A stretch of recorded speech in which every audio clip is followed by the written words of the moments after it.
Rádio Evangélica Maranata. Uma voz que anuncia a volta de Cristo. Davi fala hoje. Achei Davi, homem segundo o meu coração, que fará toda a minha vontade.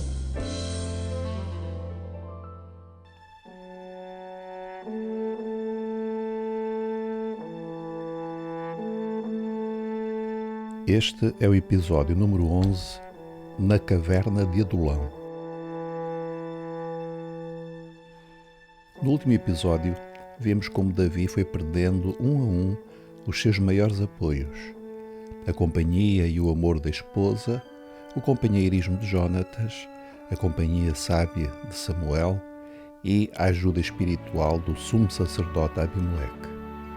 Perseguido ferozmente por Saul, acabou por se refugiar em Gat, terra de Golias, e ali acabou por descer àquele que podemos considerar o ponto mais baixo da sua vida, ao fazer-se louco, espumando pela boca e esgravatando a terra perante o rei Áquis. Mas nem em Gat se sentia seguro, e dali se retirou, indo abrigar-se numa caverna, a caverna de Adulão. Ali começou uma nova etapa na vida de Davi.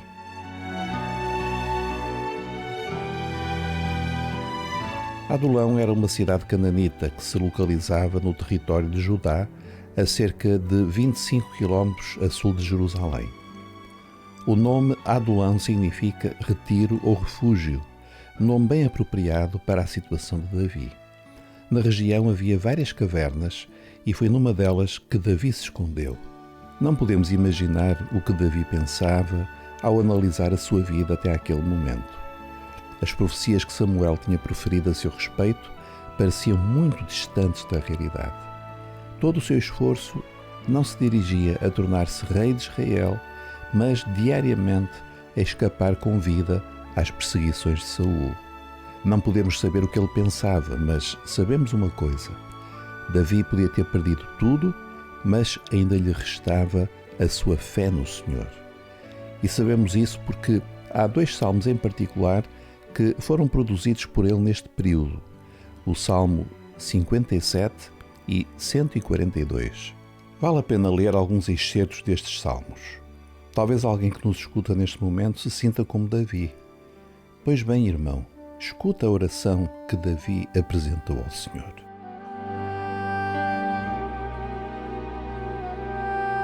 Lemos no Salmo 57, 1 a 3, na tradução da NVI. Misericórdia, ó Deus, misericórdia, pois em Ti a minha alma se refugia. Eu me refugiarei à sombra das Tuas asas, até que passe o perigo. Clamo ao Deus Altíssimo, a Deus que para comigo cumpre o seu propósito. Dos céus Ele me envia a salvação, põe em fuga os que me perseguem de perto. Deus envia o seu amor e a sua fidelidade. Fim de citação. Tal como Davi, no dia da calamidade temos de aprender a refugiar-nos no Senhor, à sombra das suas asas. Belíssima expressão que nos lembra como as aves protegem os seus filhotes, por vezes lutando por eles até à morte. E Davi acaba por confessar com fé: Deus envia o seu amor e a sua fidelidade. Deus nunca pode usar como deseja uma mulher ou um homem que não confie e dependa inteiramente do Senhor. É certo que nós temos fé em Deus, mas dependemos demasiado de muitos outros apoios. Se o Senhor por vezes permite que percamos esses apoios, é com um único fim: que nos apoiemos inteiramente nele, com toda a confiança, experimentando o seu poder e a sua fidelidade.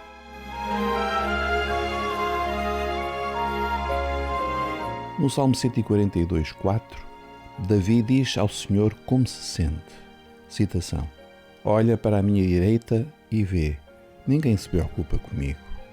Não tenho abrigo seguro, ninguém se importa com a minha vida. Fim de citação. Sem abrigo seguro e sem ninguém que o ajudasse, sozinho. Era assim que Davi se sentia. Mas logo a seguir exclama: Clamo a ti, Senhor, e digo: Tu és o meu refúgio, és tudo o que tenho na terra dos viventes. Fim de citação.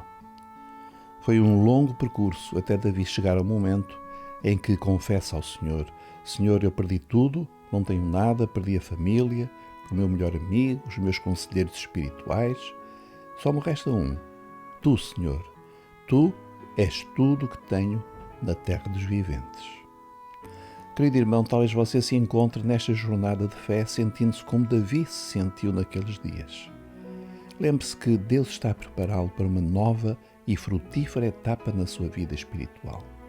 Não importa se é novo, maduro ou idoso, se já caminhou muito ou pouco, importa é que Deus o quer usar maravilhosamente e deseja cumprir plenamente o plano que tem para a sua vida. Você, como todos os servos de Deus, foi escolhido como um instrumento que Deus quer usar. Mas para tal, Deus espera uma atitude simples, que confie nele de todo o seu coração.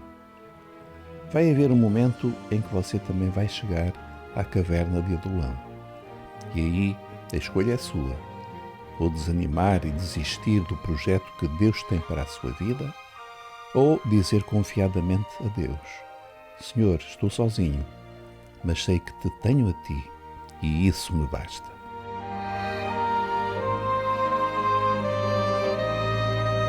O que ouvimos hoje à nossa volta, muitas vezes, é bem diferente.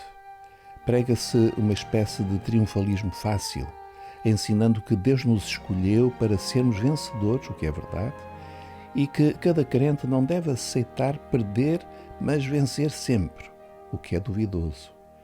Essa fé instantânea que leva Deus a realizar todos os nossos desejos é sempre altamente duvidosa e até perigosa. Davi passou por várias perdas e aparentes derrotas. Talvez alguém, observando de fora, dissesse: coitado de Davi, a vida dele só corre mal. O Senhor deixou de o abençoar. Sem saber que Davi estava a crescer na fé, estava a aprender a confiar em absoluto no seu Deus, e em mais nada e em mais ninguém. O que Davi perdeu foi essencial para confiar mais em Deus, de modo a o Senhor o usar como depois o usou. Quanto mais Deus nos quer usar, mais Ele requer que confiemos nele de todo o nosso coração.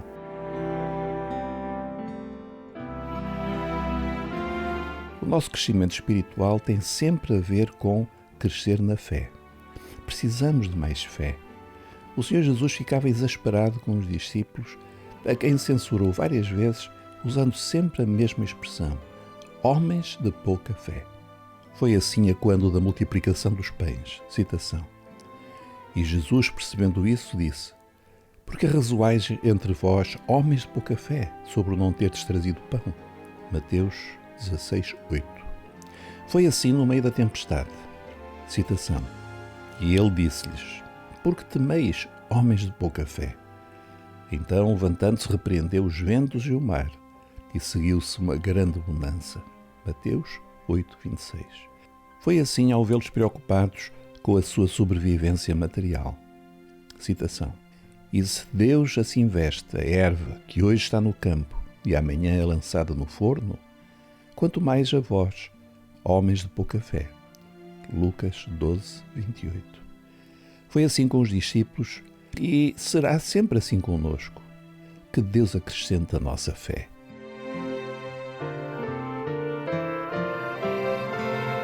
Paulo era um homem de fé.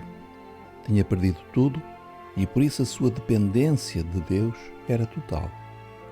Escrevendo aos Coríntios, mostra-se entusiasmado com a obra em Éfeso e escreve: porque se abriu para mim uma porta ampla e promissora, e há muitos adversários. 1 Coríntios 16:9. O que é surpreendente é que Paulo não diga uma porta grande, mas com muitos adversários. Pelo contrário, ele diz uma porta grande e muitos adversários. Nota a diferença? Mas indica um obstáculo difícil, uma oposição. O "e" é apenas uma constatação. Em Éfeso havia muitos adversários, mas o Senhor iria tratar deles, porque aquela porta que se tinha aberto tinha sido aberta pelo Senhor.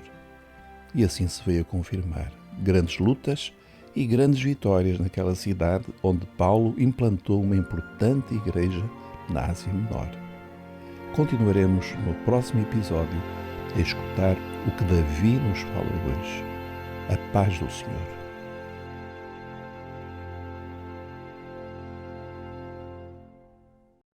Acabou de escutar Davi fala hoje. uma produção da Rádio Evangélica Maranata.